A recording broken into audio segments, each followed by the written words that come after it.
Office में बैठे विजय के मोबाइल पर एक अनजान नंबर से कॉल आया। हेलो। फ़ोन उठाते ही एक जानी पहचानी सी आवाज़ सुनाई दी। भैया, मैं सावित्री बोल रही हूँ। अरे, तुम दोपहर में कॉल क्यों कर रही हो? सब ठीक तो है ना? विजय ने पूछा। भैया, मैं कल से काम पर नहीं आऊँगी, आप भाभी से कह दीजिएगा। क्यों, क्या हुआ? और ये तुम मुझे क्यों बता रही हो? तुम्हारे पास तो सपना का नंबर है ना, उसे फ़ोन करो। नहीं भैया। सावित्री की आवाज़ में हल्की सी कपकपी थी। आज सुबह जब मैं चुपचाप काम कर रही थी, तब भाभी ने मुझ पर इस तरह शक जताया जैसे मैंने ही उनके 5,000 रुपये चुरा लिए हों।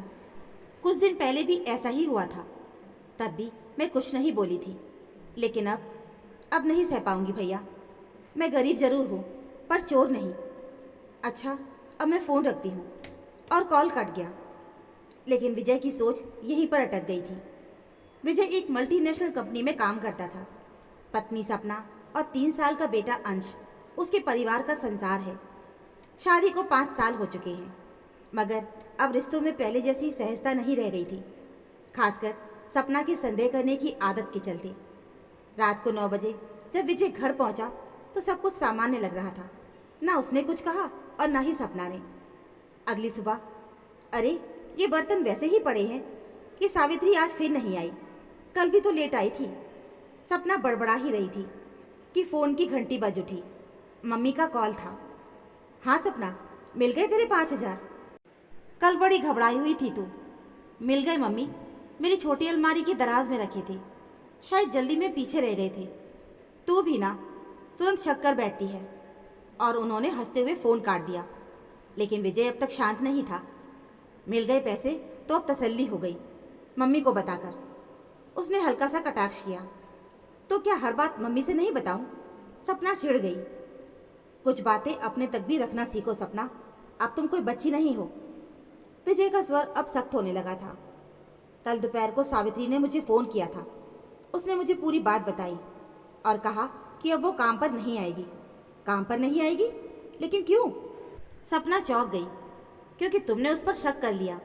तुमने पूछा भी तो कैसे था? मुझे सब पता है। उसे लगा कि तुमने उसे चोर समझ लिया है। मैंने तो बस ऐसे ही कहा कि सफाई करते हुए पैसे देखे होंगे। तुम्हारे पूछने का तरीका भी तो मायने रखता है ना। पक्की बात है, उसी वक्त मम्मी को भी फ़ोन किया होगा तुमने और कह दिया होगा कि मेरे पैसे सावित्री ने ही लिए होंगे।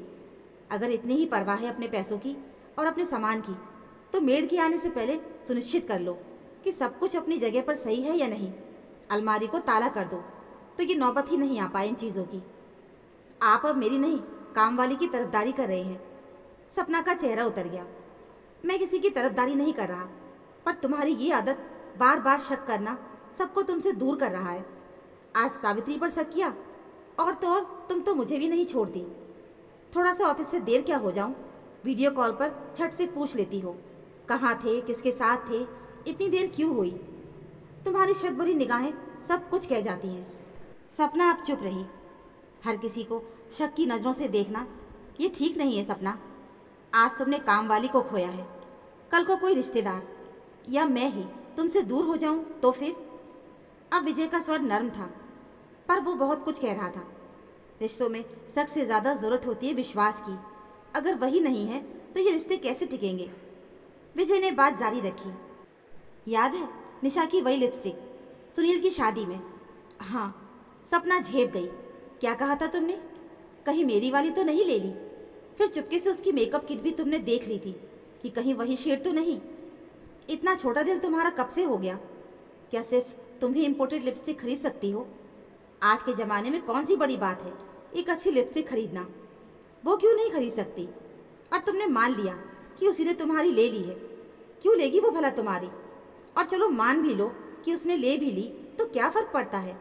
तुम दोनों ननद भाभी हो, एक ही परिवार की हो, तो फिर इतनी दूरी क्यों?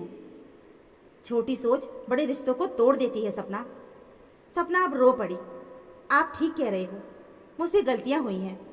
मैं तुम्हारा पति हूँ, माफ़ कर सकता हूँ, समझा सकता हूँ, पर बाहर वाले माफ़ नहीं करते सपना। उनके दिल टूट जाते हैं और उनका भरोसा भी।